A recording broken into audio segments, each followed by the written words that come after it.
Hi hello welcome to my channel. ಯಾರೆಲ್ಲ ಇನ್ನೂ ಈ ಚಾನಲ್ಗೆ ಸಬ್ಸ್ಕ್ರೈಬ್ ಆಗಿಲ್ಲ ದಯವಿಟ್ಟು ಈ ಕೂಡಲೇ ಸಬ್ಸ್ಕ್ರೈಬ್ ಆಗಿ. ತಂದೆಯ ಪ್ರೀತಿ. ಒಬ್ಬ ತಂದೆ ತನ್ನ ಪ್ರಾಣಕ್ಕಿಂತ ಹೆಚ್ಚಾಗಿ ಪ್ರೀತಿಸುತ್ತಾ ಇದ್ದ ತನ್ನ 10 ವರ್ಷದ ಮಗಳನ್ನು ಶಾಶ್ವತವಾಗಿ ಕಳೆದುಕೊಳ್ಳುತ್ತಾನೆ. ಅವಳು ಸತ್ತು ಹೋಗಿದ್ದಾಳೆ ಎನ್ನುವ ಸತ್ಯವನ್ನು ಒಪ್ಪಿಕೊಳ್ಳಲಾಗದೆ ಯಾರೂ ಊಹಿಸದ ಒಂದು ನಿರ್ಧಾರಕ್ಕೆ ಬರುತ್ತಾನೆ. ತನ್ನ ಮಗಳ ಶವಪೆಟ್ಟಿಗೆಯಲ್ಲಿ ಯಾರಿಗೂ ತಿಳಿಯದಂತೆ ಒಂದು ರಹಸ್ಯವಾದ ಸ್ವೈ ಕ್ಯಾಮರಾವನ್ನು ಅಳವಡಿಸುತ್ತಾನೆ. ಅನಂತರ ಆ ಕ್ಯಾಮರಾದಲ್ಲಿ ಸರಿಯಾಗಿರುವ ದೃಶ್ಯವನ್ನು ನೋಡಿ ದಂಗಾಗಿ ಹೋಗ್ತಾನೆ ಆ ತಂದೆ. ಮಾಧವ ಎನ್ನುವ ವ್ಯಕ್ತಿ ತನ್ನ 10 ವರ್ಷದ ಮಗಳು ಇತೀಳ ಜೊತೆ ಜೀವನ ಮಾಡುತ್ತಿದ್ದನು. ಅವರದು ತುಂಬ ಸಾಧಾರಣವಾದ ಕುಟುಂಬ. ಮಾಧವಗೆ ಮಗಳು ಇತೀಳೆ ಪ್ರಪಂಚ. ಅವನ ಬಲಹೀನತೆ ಎರಡೂ ಅವಳೇ ಆಗಿದ್ದಳು. ಮಾಧವನ ಹೆಂಡತಿ ತೀರಿಕೊಂಡಾಗಿನಿಂದ ಮಗಳೇ ಅವನಿಗೆ ಎಲ್ಲವೂ ಆಗಿದ್ದಳು. ಅಂದು ಸಾಯಂಕಾಲ ಇತಿ ಮನೆಯ ಸಮೀಪವಿದ್ದ ಪಾರ್ಕ್ಗೆ ಹೋಗಿ ಆಟವಾಡಬೇಕು ಎಂದುಕೊಂಡಳು. ಮೊದಲು ಬೇಡ ಎಂದ ಮಾಧವ ನಂತರ ಮಗಳಿಗೋಸ್ಕರ ಒಪ್ಪಿಕೊಂಡನ. ಬೇಗ ತನ್ನ ಆಫೀಸ್ನ ಕೆಲಸ ಮುಗಿಸಿ ಮಗಳ ಹತ್ತಿರ ಹೋಗಬೇಕು ಎಂದು ಟೈಮ್ ನೋಡಿಕೊಳ್ಳುತ್ತಿದ್ದ ಮಾಧವ ಅಷ್ಟರಲ್ಲಿ ಅವನ ಫೋನ್ ರಿಂಗ್ ಆಯಿತು. ಯಾಕೋ ಗೊತ್ತಿಲ್ಲ, ಆ ದಿನ ಆ ಫೋನ್ ಎತ್ತುವ ಮುಂಚೆ ಒಳಗೊಳಗೆ ಅವನಿಗೆ ಭಯವಾಗತೊಡಗಿತು.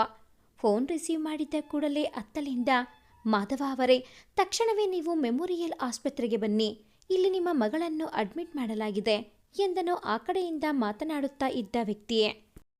ಆ ಮಾತನ್ನು ಕೇಳುತ್ತಿದ್ದಂತೆ ಮಾಧವಗೆ ಒಂದು ಕ್ಷಣ ತನ್ನ ಪ್ರಾಣವೇ ನಿಂತು ಹೋದಂತೆ ಅನಿಸುತ್ತೆ. ಆದರೂ ಸ್ವಲ್ಪ ಸವರಿಸಿಕೊಂಡು, ನಿಜವಾಗ್ಲೂ ನನ್ನ ಮಗಳಿಗೆ ಏನಾಗಿದೆ ಹೇಳಿ ಎಂದು ನಡುಗುತ್ತಿರುವ ಧ್ವನಿಯಲ್ಲಿ ಕೇಳಿದ ಮಾಧವ. ಆಟವಾಡುತ್ತಿದ್ದಾಗ ಬಿದ್ದು ತಲೆಗೆ ತೀವ್ರವಾದ ಗಾಯವಾಗಿದೆ ಎಂದನು ಆ ಕಡೆಯಿಂದ ಮಾತನಾಡುತ್ತಿದ್ದ ವ್ಯಕ್ತಿ. ಆ ವಿಷಯವನ್ನು ಕೇಳುತ್ತಿದ್ದಂತೆ ಅಳುತ್ತಾ ತಕ್ಷಣ ಆಸ್ಪತ್ರೆಗೆ ಒಂದೇ ಉಸಿರಿಗೆ ಧಾವಿಸಿದ್ದ ಮಾಧವ ಆಸ್ಪತ್ರೆಗೆ ಸೇರುವಷ್ಟರಲ್ಲಿ, ಡಾಕ್ಟರ್, ನಾವು ತುಂಬ ಪ್ರಯತ್ನ ಪಟ್ಟೆವು, ಆದರೆ ನಿಮ್ಮ ಮಗಳನ್ನು ನಮ್ಮಿಂದ ಉಳಿಸಲು ಆಗಲಿಲ್ಲ ಎಂದು ಹೇಳಿದರು. ಆ ಮಾತನ್ನು ಕೇಳಿ ಮಾಧವ ಬಿಕ್ಕಿ ಅಳತೊಡಗಿದ. ನಂತರ ಅಂತ್ಯಕ್ರಿಯೆ ಕೂಡ ನಡೆದು ಹೋಯಿತು. ಆದರೆ ಅವನಿಗೆ ತನ್ನ ಮಗಳು ಸತ್ತು ಹೋಗಿದ್ದಾಳೆ ಎನ್ನುವ ವಿಷಯವನ್ನು ಅರಗಿಸಿಕೊಳ್ಳಲಾಗುತ್ತಿಲ್ಲ. ಸ್ನೇಹಿತರು ಅಕ್ಕಪಕ್ಕದವರು ಬಂದು ಅವನಿಗೆ ಸಮಾಧಾನ ಮಾಡಿದರು. ಇತಿ ಶವವನ್ನು ಶವಪೆಟ್ಟಿಗೆಯಲ್ಲಿ ಇರಿಸಿದ್ದರು. ಅಂತ್ಯಕ್ರಿಯೆಯ ಸಮಯದಲ್ಲಿ ಸ್ಮಶಾನದಲ್ಲಿ ಅವನಿಗೆ ಆ ಸಮಾಧಿಯನ್ನು ನೋಡಿದಾಗ ತುಂಬ ವ್ಯತ್ಯಾಸವೆನಿಸಿತು.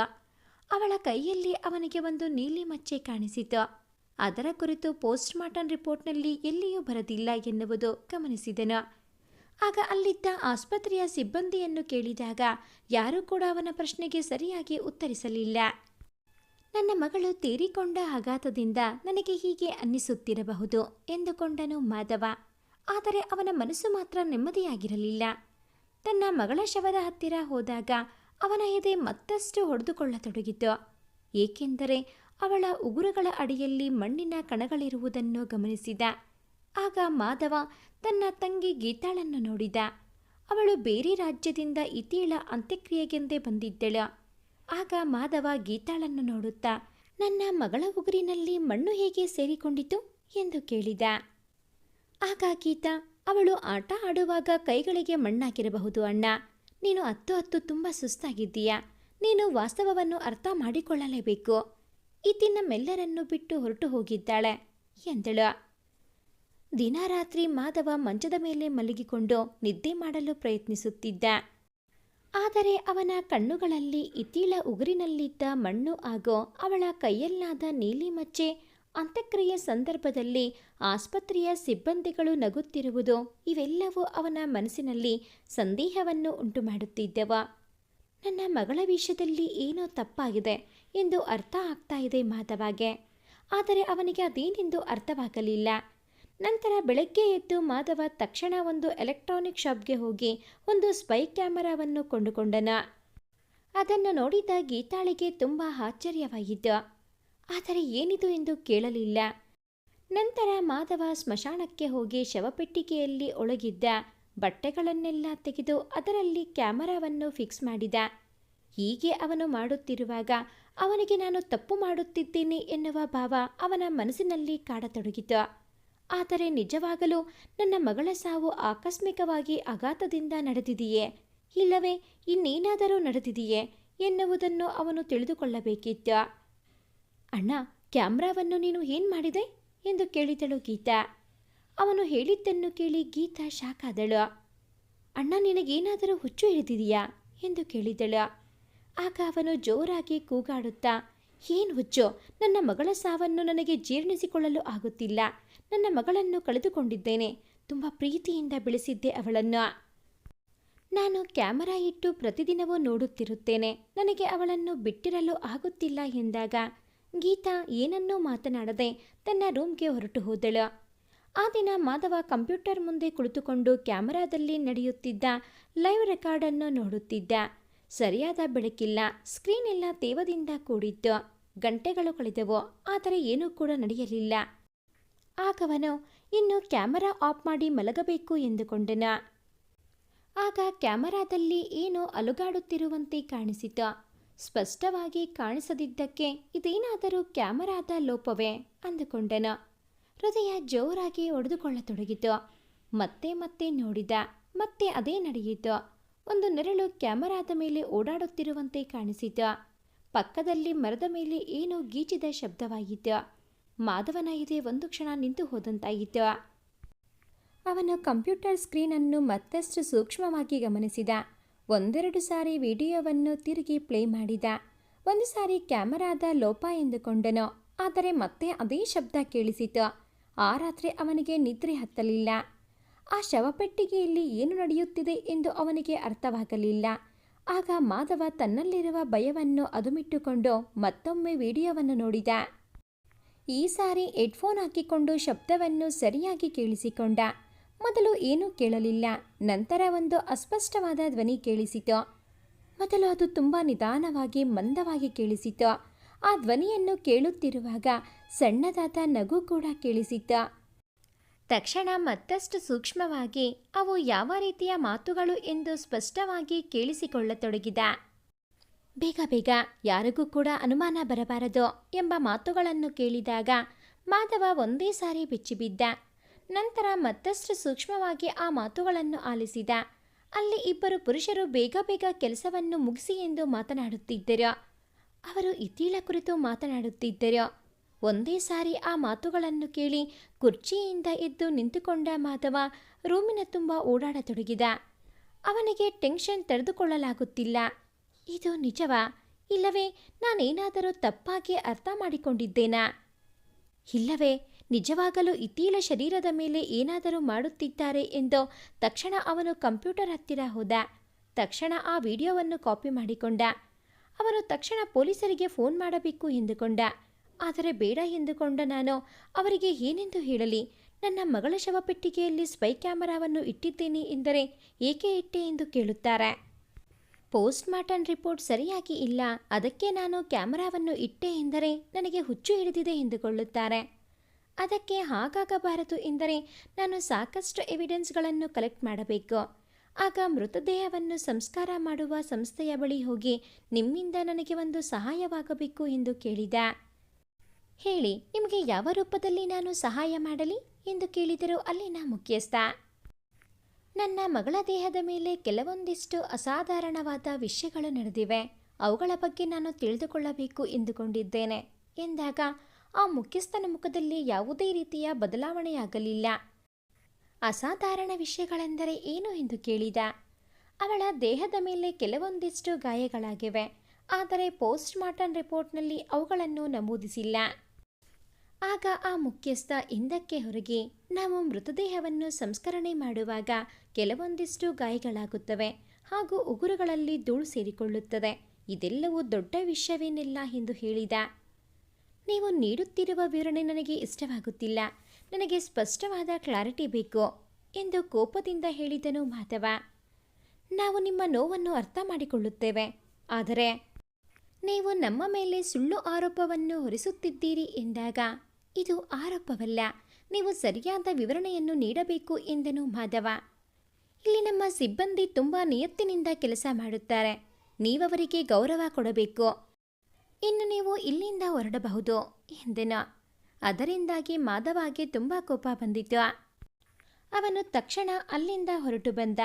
ಆ ಮುಖ್ಯಸ್ಥ ಮಾತನಾಡಿದ ಮಾತುಗಳಿಂದ ಅವನಿಗೆ ಅನುಮಾನ ಬಂದಿತು. ಮಾರನೆಯ ದಿನ ಮಾಧವ ತನ್ನ ತಂಗಿ ಗೀತಾಳಿಗೆ ಫೋನ್ ಮಾಡಿ ಮನೆಗೆ ಬರುವಂತೆ ಹೇಳಿದ ತಕ್ಷಣ ಗೀತಾ ಮನೆಗೆ ಬಂದಳು. ಆಗ ಆ ವಿಡಿಯೋವನ್ನು ಮಾಧವ ಗೀತಾಳಿಗೆ ತೋರಿಸಿದ. ಅಣ್ಣ, ಇದೇನು ಇಷ್ಟೊಂದು ಭಯಂಕರವಾಗಿದೆ ಎಂದು ನಡುಗುತ್ತಾ ಕೇಳಿದಳು. ಅಣ್ಣ, ಈಗೇನು ಮಾಡುವುದು ಎಂದು ಕೇಳಿದಳು ಗೀತಾ. ಆಗ ಮಾಧವ ಪೊಲೀಸರ ಹತ್ತಿರ ಹೋಗೋಣ ಎಂದೆನು. ಅಣ್ಣ, ಪೊಲೀಸರು ಇದನ್ನೆಲ್ಲ ನಂಬದಿದ್ದರೆ ಏನು ಮಾಡುವುದು ಎಂದಾಗ ಅವರು ನಂಬುವವರೆಗೂ ಹೋರಾಡೋಣ ಎಂದನು ಮಾಧವ. ನಂತರ ಪೊಲೀಸ್ ಸ್ಟೇಷನ್ಗೆ ಆ ವಿಡಿಯೋ ರೆಕಾರ್ಡ್ ಮಾಡಿದ್ದ ಕಾಪಿಯನ್ನು ತೆಗೆದುಕೊಂಡು ಪೊಲೀಸರಿಗೆ ಎಲ್ಲ ವಿಷಯವನ್ನು ಹೇಳಿದ. ಸರಿ ಎಂದು ಪೊಲೀಸರು ಆ ಕಾಪಿಯನ್ನು ತೆಗೆದುಕೊಂಡು ಹೋದರು. ಅರ್ಧ ಗಂಟೆಯ ನಂತರ ಪೊಲೀಸರು ಹೊರಗೆ ಬಂದರು. ಆದರೆ ಅವರ ಮುಖದಲ್ಲಿ ಯಾವುದೇ ರೀತಿಯ ಭಾವನೆ ಮಾಧವಗೆ ಕಾಣಲಿಲ್ಲ. ಆಗ ಆ ವಿಡಿಯೋ ಕಾಪಿಯನ್ನು ಅವನಿಗೆ ವಾಪಸ್ ಕೊಟ್ಟು, ಇದರಲ್ಲಿ ಯಾವುದೇ ರೆಕಾರ್ಡ್ ಇಲ್ಲ, ಯಾವುದೂ ಕೂಡ ಕ್ಲಿಯರ್ ಆಗಿ ಇಲ್ಲ ಎಂದು ಹೇಳಿದರು. ಮಾಧವ, ಒಂದು ವೇಳೆ ನನ್ನ ಮಗಳ ಸಾವು ಪಿತೂರಿಯಾಗಿದ್ದರೆ ಏನು ಮಾಡುವುದು ಅಂದಾಗ ಪೊಲೀಸರು ಅವನ ಮಾತನ್ನು ನಂಬಲಿಲ್ಲ. ಆಗ ಮಾಧವ ಒಂದು ನಿರ್ಧಾರಕ್ಕೆ ಬಂದನು. ಇವರು ನಂಬುವವರೆಗೂ ನಾನು ಮತ್ತಷ್ಟು ಎವಿಡೆನ್ಸ್ಗಳನ್ನು ಕಲೆಕ್ಟ್ ಮಾಡಬೇಕು ಎಂದುಕೊಂಡನು. ರಾತ್ರಿ ಮಾಧವ ಆ ವಿಡಿಯೋವನ್ನು ಆನ್ ಮಾಡಿ ಪದೇ ಪದೇ ನೋಡತೊಡಗಿದ. ಅದರಲ್ಲಿ ಅವರಿಗೆ ಗೊತ್ತಿಲ್ಲ, ಬೇಗ ಬೇಗ ಕೆಲಸ ಮುಗಿಸಿ ಎನ್ನುವ ಮಾತುಗಳು ಕೇಳುತ್ತಿದ್ದವು. ಆ ಮಾತುಗಳಿಂದಾಗಿ ಮಾಧವಗೆ ನಿದ್ದೆ ಕೂಡ ಬರುತ್ತಿರಲಿಲ್ಲ. ನನಗೆ ಇಷ್ಟೊಂದು ಸ್ಪಷ್ಟವಾಗಿ ಆ ಮಾತುಗಳು ಕೇಳುತ್ತಿವೆ, ಆದರೆ ಪೊಲೀಸರು ಮಾತ್ರ ಈ ವಿಡಿಯೋ ಸ್ಪಷ್ಟವಾಗಿಲ್ಲ ಎಂದು ಹೇಳುತ್ತಿದ್ದಾರೆ. ಇದರಿಂದಾಗಿ ಅವನಿಗೆ ಪೊಲೀಸರ ಮೇಲೆ ಮತ್ತಷ್ಟು ಕೋಪ ಹೆಚ್ಚಾಗಿತ್ತು. ಮಾಧವಗೆ ಕಣ್ಣು ಮುಚ್ಚಿದರೆ ಸಾಕು, ಅವಳ ಕಡೆಯದಾಗಿ ಡ್ರಾಯಿಂಗ್ ಮಾಡಿ ನಗುತ್ತಿರುವ ದೃಶ್ಯವೇ ಕಣ್ಣ ಮುಂದೆ ಬರುತ್ತಿತ್ತು. ಬೆಳಗಾಗುವಷ್ಟರಲ್ಲಿ ಮಾಧವ ಒಂದು ಪ್ಲಾನ್ ರೆಡಿ ಮಾಡಿಕೊಂಡನು. ಬೆಳಗ್ಗೆಯೇ ಗೀತಾಳಿಗೆ ಫೋನ್ ಮಾಡಿ ತಕ್ಷಣ ಮನೆಗೆ ಬಾ ಎಂದು ಹೇಳಿದ. ಅವಳು ಮನೆಗೆ ಬಂದ ತಕ್ಷಣ ಪೊಲೀಸರು ನಿಜವನ್ನು ಅರ್ಥ ಮಾಡಿಕೊಳ್ಳಲು ತಯಾರಿಲ್ಲ. ಅವರು ಸರಿಯಾಗಿ ಹುಡುಕಲು ತಯಾರಿಲ್ಲ. ಅದಕ್ಕೆ ನಾವು ಬೇರೆ ದಾರಿಯನ್ನು ಹುಡುಕಬೇಕು ಎಂದೆನು. ಆಗ ಗೀತಾ ನಗುತ್ತಾ, ಯಾರು ನಮ್ಮನ್ನು ನಂಬುತ್ತಾರೆ? ನಾವು ಏನೇ ಸಾಕ್ಷಿಗಳನ್ನು ಹುಡುಕಿದರೋ ಪೊಲೀಸರು ಮಾತ್ರ ಅವನ್ನು ನಂಬುವುದಿಲ್ಲ. ಆಗ ಮಾಧವ, ಮೀಡಿಯಾ ನಾವು ಯಾವುದಾದರೂ ವಿಷಯವನ್ನು ಹೊರಗೆ ತರಬೇಕೆಂದರೆ ಇದೇ ಮಾರ್ಗವನ್ನು ನಾವು ಉಪಯೋಗಿಸಬೇಕು. ಅವನ ಮಾತನ್ನು ಕೇಳಿ ಗೀತಾಳಿಗೆ ಸ್ವಲ್ಪ ಕಿರಿಕಿರಿ ಅನಿಸಿದ. ಅಣ್ಣ, ನೀನು ನಿಜವಾಗಲೂ ಸರಿಯಾಗಿ ಆಲೋಚಿಸಿದ್ದೀಯಾ? ಏಕೆಂದರೆ ಇದು ಒಂದು ಸಾರಿ ಹೊರಗೆ ಹೋದರೆ ಅದನ್ನು ಮತ್ತೆ ಹಿಂದೆ ತರಲು ಸಾಧ್ಯವಿಲ್ಲ. ಒಂದು ವೇಳೆ ಇದು ಸಹಜ ಸಾವಾದರೆ ಎಲ್ಲರೂ ನಿನ್ನನ್ನು ಹುಚ್ಚರ ರೀತಿ ನೋಡುತ್ತಾರೆ. ಮಗಳ ಶವಪೆಟ್ಟಿಗೆಯಲ್ಲಿ ಕ್ಯಾಮೆರಾ ಇಟ್ಟಿದ್ದಾನೆ ಎಂದು ನಿಂದಿಸುತ್ತಾರೆ. ಅವರು ಸಂಪ್ರದಾಯದ ವಿರುದ್ಧವಾಗಿ ನಡೆದುಕೊಳ್ಳುತ್ತಿದ್ದಾರೆ ಎಂದು ತುಂಬ ಕಠಿಣವಾದ ಮಾತುಗಳನ್ನು ಆಡುತ್ತಾರೆ. ನಮ್ಮನ್ನು ಜನ ಬದುಕಲು ಬಿಡುವುದಿಲ್ಲ, ನಮ್ಮ ಮೇಲೆ ದಾಳಿಯನ್ನು ಕೂಡ ಮಾಡಬಹುದು. ಆಗ ಮಾಧವ, ನಾನು ಎಂತಹ ಕಠಿಣವಾದ ಪರಿಸ್ಥಿತಿ ಬಂದರೂ ಎದುರಿಸಿ ನಿಲ್ಲುತ್ತೇನೆ ಎಂದೆನು. ಅಂದು ಸಾಯಂಕಾಲ ಮಾಧವ ಚಾನಲ್ಗಳಿಗೆ ಎಲ್ಲ ವಿಷಯವನ್ನು ತಿಳಿಸಿದ. ಗಂಟೆಗಳೇ ಕಳೆದು ಹೋದವು, ಆದರೆ ಅವನಿಗೆ ಯಾರೂ ಕೂಡ ರೆಸ್ಪಾನ್ಸ್ ಮಾಡಲಿಲ್ಲ. ಇದರಿಂದಾಗಿ ಮಾಧವಗೆ ತುಂಬ ನಿರಾಸೆಯಾಯಿತು. ಕೊನೆಗೆ ಕುಸುಮ ಎನ್ನುವ ಯುವ ಜರ್ನಲಿಸ್ಟ್ ಫೋನ್ ಮಾಡಿದಳು. ನಾನು ಇದೆಲ್ಲವನ್ನು ನಂಬುತ್ತೇನೆ, ನಾಳೆ ಎಲ್ಲ ಆಧಾರಗಳನ್ನು ತೆಗೆದುಕೊಂಡು ಚಾನಲ್ಗೆ ಬನ್ನಿ ಎಂದು ಹೇಳಿದಳು. ಫೋನ್ ಇಟ್ಟ ನಂತರ ತುಂಬ ದಿನಗಳ ನಂತರ ಮಾಧವಗೆ ಸ್ವಲ್ಪ ಸಮಾಧಾನವಾದಂತಹ ಆಯಿತು. ಮಾರನೆಯ ದಿನ ಮಾಧವ ತುಂಬ ಉತ್ಸಾಹದಿಂದ ಊರಿನ ಹೊರಗಿರುವ ಕೆಫೆಯ ಹತ್ತಿರ ಕುಸುಮಾಳನ್ನು ಭೇಟಿಯಾದ. ಅವಳನ್ನು ನೋಡಿದಾಗ ಅವಳಿಗೆ ಇನ್ನು ಕೇವಲ 20 ವರ್ಷ. ತುಂಬ ಧೈರ್ಯವಂತ ಹಾಗೂ ದೃಢವಾದ ಮಹಿಳೆ. ಅವಳು ಬಂದ ತಕ್ಷಣ ನಾನು ನಿಮಗೆ ಸಹಾಯ ಮಾಡಬೇಕು ಎಂದುಕೊಂಡಿದ್ದೇನೆ ಎಂದಳು. ಕುಸುಮ ಮಾಧವ ಜೊತೆ ಮಾತನಾಡಿ ನಡೆದ ಪ್ರತಿಯೊಂದು ವಿಷಯವನ್ನು ಡೀಟೇಲ್ ಆಗಿ ತಿಳಿದುಕೊಂಡಳು. ನಂತರ ಸ್ಮಶಾನದಲ್ಲಿ ಮೊದಲು ಕೆಲಸ ಮಾಡುವವರನ್ನು ವಿಚಾರಿಸಿದರು. ಆದರೆ ಯಾರೂ ಕೂಡ ಬಾಯಿ ಬಿಡಲಿಲ್ಲ. ಯಾರಾದರೂ ಸತ್ಯವನ್ನು ಹೇಳುತ್ತಾರೆ ಎಂದು ಒಂದೇ ಒಂದು ಕೊನೆಯದಾಗಿ ಆಸೆ ಉಳಿದುಕೊಂಡಿದ್ದು. ಆಗ ಒಬ್ಬ ವ್ಯಕ್ತಿ ಮುಂದೆ ಬಂದು ನಿಜವನ್ನು ಹೇಳಲು ಒಪ್ಪಿಕೊಂಡರು. ಅವನ ಹೆಸರು ರಾಮಚಂದ್ರ. ಕೆಲವು ಪರಿಸ್ಥಿತಿಯಿಂದಾಗಿ ಅವನು ಸ್ಮಶಾನದಲ್ಲಿ ಕೆಲಸ ಮಾಡುವುದನ್ನು ಬಿಡಬೇಕಾಯಿತು. ಆಗ ಮಾಧವ ಅವನ ಜೊತೆ ಮಾತನಾಡಲು ಹೋದನು. ಸರ್, ಅವರು ನನ್ನ ಮಗಳು ಇತ್ತಿಳನ್ನು ಕೊಂದಿದ್ದಾರೆ. ಅವರು ಆ ರೀತಿ ಏಕೆ ಮಾಡಿದರು ಎಂದು ನಾನು ತಿಳಿದುಕೊಳ್ಳಬೇಕು ಎಂದಾಗ ಆ ವ್ಯಕ್ತಿ ಈ ವಿಷಯವನ್ನು ಕೇಳಿ ನಡುಗತೊಡಗಿದ. ಆಗ ರಾಮಚಂದ್ರ, ನೀನೊಬ್ಬನೇ ಅಂದುಕೊಳ್ಳುತ್ತಿದ್ದೀಯಾ ಎಂದನು. ಅದಕ್ಕೆ ಮಾಧವ, ಹಾಗೆಂದರೆ ನಿಮ್ಮ ಉದ್ದೇಶವಾದರೂ ಏನೋ ಎಂದು ಕೇಳಿದ. ಅವರು ತುಂಬ ವರ್ಷಗಳಿಂದ ಇದೇ ಕೆಲಸವನ್ನು ಮಾಡುತ್ತಿದ್ದಾರೆ. ಪ್ರತಿ ಸಾರಿಯೂ ಇದೇ ತಪ್ಪುಗಳನ್ನು ಮಾಡುತ್ತಾ ಅವುಗಳನ್ನು ಮುಚ್ಚಿಡಲು ಪ್ರಯತ್ನಿಸುತ್ತಾರೆ. ಕೆಲವು ಸಂದರ್ಭಗಳಲ್ಲಿ ಶವ ಸಂರಕ್ಷಣೆಯನ್ನು ಕೂಡ ಸರಿಯಾಗಿ ಮಾಡುವುದಿಲ್ಲ. ಕೆಲವು ಸಲ ತುಂಬ ದಾರುಣವಾಗಿ ವರ್ತಿಸುತ್ತಾರೆ ಎಂದನ. ದಾರುಣವಾಗಿ ಎಂದರೆ ಹೇಗೆ ಎಂದನು ಮಾಧವ. ಆಗ ರಾಮಚಂದ್ರ ಅವರು ಕೆಲವೊಂದಿಷ್ಟು ಹಳೆಯ ಶವಪೆಟ್ಟಿಗೆಗಳನ್ನು ಮತ್ತೆ ಮತ್ತೆ ಉಪಯೋಗಿಸುತ್ತಾರೆ. ಅದರಲ್ಲಿದ್ದ ಶವಗಳನ್ನು ಮಾಯ ಮಾಡಿ ಆ ಶವಪೆಟ್ಟಿಗೆಗಳನ್ನು ಉಪಯೋಗಿಸುತ್ತಾರೆ. ಫೋಟೋ ಹಾಗೂ ಶವಪೆಟ್ಟಿಗೆಗಳನ್ನು ಕೂಡ ಬದಲಾಯಿಸುತ್ತಾರೆ. ಕೆಲವೊಂದು ಸಾರಿ ತಪ್ಪು ಮಾಡಿದ್ದರೆ ಅದನ್ನು ತಕ್ಷಣ ಸರಿ ಮಾಡಲು ಪ್ರಯತ್ನಿಸುತ್ತಾರೆ. ನಿಮ್ಮ ಮಗಳ ಶವವನ್ನು ಯಾರಾದರೂ ಕದಲಿಸಿದ್ದಾರೆ ಎಂದರೆ ಖಂಡಿತವಾಗಿಯೂ ಅವರು ಏನನ್ನಾದರೂ ಮುಚ್ಚಿಡಲು ಪ್ರಯತ್ನಿಸುತ್ತಿದ್ದಾರೆ ಎಂದರ್ಥ. ಇದೆಲ್ಲವನ್ನು ಕೇಳಿಸಿಕೊಳ್ಳುತ್ತಿದ್ದ ಮಾಧವಗೆ ಆಕಾಶವೇ ಕುಸಿದು ತಲೆಯ ಮೇಲೆ ಬಿದ್ದ ಹಾಗೆ ಅನಿಸಿತು. ಮಾಧವ ಕೋಪದಿಂದ ಕುದಿಯತೊಡಗಿದ. ಈಗ ಸಿಕ್ಕರೆ ಅವರನ್ನು ಸಿಗಿದು ಹಾಕಬೇಕು ಎನ್ನುವಷ್ಟು ಕೋಪ ಅವನಲ್ಲಿ ಬಂದಿತು. ಆದರೆ ತನ್ನನ್ನು ತಾನು ಸಮಾಧಾನ ಮಾಡಿಕೊಂಡನು. ರಾಮಚಂದ್ರ, ನೀವು ಎಲ್ಲರ ಮುಂದೆ ಬಂದು ಈ ಸತ್ಯವನ್ನು ಹೇಳುತ್ತೀರಾ ಎಂದಳು ಕುಸುಮ. ನಾನು ಹೇಳುವುದಿಲ್ಲ. ಈ ವಿಷಯವನ್ನೆಲ್ಲ ಹೇಳಿದರೆ ನನ್ನನ್ನು ಅವರು ಸುಮ್ಮನೆ ಬಿಡುವುದಿಲ್ಲ ಎಂದನು ರಾಮಚಂದ್ರ. ಆಗ ಮಾಧವ, ಅವರು ನನ್ನನ್ನು ಕೂಡ ಸುಮ್ಮನೆ ಬಿಡಲಿಲ್ಲ. ಜಾಸ್ತಿ ಮಾತನಾಡಿದರೆ ನಿನ್ನನ್ನು ಸುಮ್ಮನೆ ಬಿಡುವುದಿಲ್ಲ ಎಂದು ಬೆದರಿಸಿದರು. ನನ್ನ ಕಾರನ್ನು ಸುಟ್ಟು ಧ್ವಂಸ ಮಾಡಿದರು. ನಾನು ಹಿಂದಕ್ಕೆ ಸರಿಯಲಿಲ್ಲ. ಆಗ ರಾಮಚಂದ್ರ, ನಾನು ಸ್ವಲ್ಪ ಯೋಚಿಸಿ ಹೇಳುತ್ತೇನೆ ಎಂದು ಅಲ್ಲಿಂದ ಹೊರಟು ಹೋದ. ಕುಸುಮ ಕೂಡ ಮತ್ತಷ್ಟು ಇನ್ವೆಸ್ಟಿಗೇಷನ್ ಮಾಡತೊಡಗಿದಳು. ಆಗ ಅವರಿಗೆ ಇತ್ತೀಳ ಪೋಸ್ಟ್ ಮಾರ್ಟಮ್ ಹಾಗೂ ಅವಳ ಅಂತ್ಯಕ್ರಿಯೆ ಸರಿಯಾಗಿ ನಡೆದಿಲ್ಲ ಎನ್ನುವುದು ಗೊತ್ತಾಯಿತು. ಇದೇ ವಿಷಯವನ್ನು ಅವಳು ತನ್ನ ಚಾನಲ್ನಲ್ಲಿ ಇಡೀ ಜಗತ್ತಿಗೆ ತೋರಿಸಲು ಪ್ರಯತ್ನಿಸಿದಳು. ಆಗ ಈ ವಿಷಯ ಜನರ ಮಧ್ಯೆ ಚರ್ಚೆಗೆ ಗ್ರಾಸವಾಗಿ ಭೂಕಂಪವನ್ನೇ ಸೃಷ್ಟಿ ಮಾಡಿತು. ಆಗ ಇದಕ್ಕಿಂತಲೂ ಮೊದಲು ಜನಗಳಿಗೆ ಆದ ಮೋಸವನ್ನು ಎಲ್ಲ ಜನರು ಚಾನಲ್ನ ಮುಂದೆ ಬಂದು ಹೇಳತೊಡಗಿದರು. ಒಂದು ದಿನ ರಾತ್ರಿ ಮಾಧವ ತನ್ನ ಮನೆಯ ಗೋಡೆಯ ಮೇಲೆ, ಇನ್ನು ನಿಮ್ಮ ಇನ್ವೆಸ್ಟಿಗೇಷನ್ ಅನ್ನು ಇಲ್ಲಿಗೆ ನಿಲ್ಲಿಸಿ ಎಂದು ದೊಡ್ಡ ದೊಡ್ಡ ಅಕ್ಷರಗಳಲ್ಲಿ ಬರೆದಿರುವುದನ್ನು ನೋಡಿ ಶಾಕ್ ಆದನು. ನಂತರ ಅವನಿಗೆ ಬೆದರಿಕೆಯ ಕರೆಗಳು ಬರತೊಡಗಿದವು. ಗೀತಾ ಹೆದರಿ, ಅಣ್ಣ, ಇದೆಲ್ಲವನ್ನು ನಾವು ನಿಲ್ಲಿಸಿ ಬಿಡೋಣ. ನಾವು ನಿನ್ನನ್ನು ಕಳೆದುಕೊಳ್ಳಲು ಇಷ್ಟಪಡುವುದಿಲ್ಲ ಎಂದು ಭಯಗೊಂಡಳು. ಆಗ ಮಾಧವ, ಅವರು ನಿಜವಾಗಲೂ ತಪ್ಪು ಮಾಡಿದ್ದಾರೆ. ಅದಕ್ಕೆ ಹೆದರಿ ನನಗೆ ಇದೆಲ್ಲವನ್ನು ಮಾಡುತ್ತಿದ್ದಾರೆ ಅಂದರೆ ನಾವು ಸರಿಯಾದ ದಾರಿಯಲ್ಲಿ ಹೋಗುತ್ತಿದ್ದೇವೆ ಎಂದರ್ಥ ಎಂದೆನು. ಜನರ ಹಾಗೂ ದೊಡ್ಡ ಅಧಿಕಾರಿಗಳ ಒತ್ತಡದಿಂದ ಪೊಲೀಸರು ಕೂಡ ವಿಚಾರಣೆಯನ್ನು ಮತ್ತೆ ಶುರು ಮಾಡಿದರು. ಆಗ ಅಂತ್ಯಕ್ರಿಯೆ ಸಂಸ್ಥೆಯ ಜೊತೆ ಒಂದು ಆಸ್ಪತ್ರೆ ಸಂಬಂಧ ಹೊಂದಿದೆ ಎನ್ನುವುದು ಗೊತ್ತಾಯಿತು. ಒಂದು ದಿನ ಸಾಯಂಕಾಲ ರಾಮಚಂದ್ರ ಮಾಧವಗೆ ಫೋನ್ ಮಾಡಿ, ಅವರು ನನ್ನನ್ನು ಕೂಡ ಬಿಡುತ್ತಿಲ್ಲ, ನನ್ನನ್ನು ಸಾಯಿಸಲು ಪ್ರಯತ್ನಿಸುತ್ತಿದ್ದಾರೆ ಎಂದು ಭಯದಿಂದ ಹೇಳಿದ. ನಂತರ ಕೋರ್ಟ್ನಲ್ಲಿ ವಿಚಾರಣೆ ಶುರುವಾಯಿತು. ಜನಗಳೆಲ್ಲ ಪ್ರೊಟೆಸ್ಟ್ ಮಾಡತೊಡಗಿದರು. ಇತಿಳ ಸಾವಿಗೆ ನ್ಯಾಯ ಸಿಗಬೇಕು ಎಂದ. ಅಂತ್ಯಕ್ರಿಯೆ ಸಂಸ್ಥೆಯ ಪರವಾಗಿ ಮಾತನಾಡಲು ಬಂದಿದ್ದ ವಕೀಲರು ಎದುರಿಗೆ ಕುಳಿತುಕೊಂಡಿದ್ದರು. ಮಾಧವನ ಪರವಾಗಿ ಮಾತನಾಡಲು ಬಂದಿದ್ದ ರಾಕೇಶ್ ಮಾಧವನ ಹತ್ತಿರ ಕುಳಿತುಕೊಂಡಿದ್ದರು. ಆಗ ರಾಕೇಶ್, ಯಾರು ಏನೇ ಮಾತನಾಡಿದರೋ, ನಿನ್ನನ್ನು ಹೀಯಾಳಿಸಿದರೋ, ನಿನ್ನ ಮಗಳನ್ನು ಹೀಯಾಳಿಸಿದರೋ ನೀನು ಕೋಪಗೊಳ್ಳಬೇಡ. ಅವರು ನಿನಗೆ ಕೋಪ ಹೆಚ್ಚಿಸಿ ನಿನ್ನನ್ನು ತಪ್ಪಿನಲ್ಲಿ ಸಿಕ್ಕಿ ಹಾಕಿಕೊಳ್ಳುವಂತೆ ಮಾಡುತ್ತಾರೆ.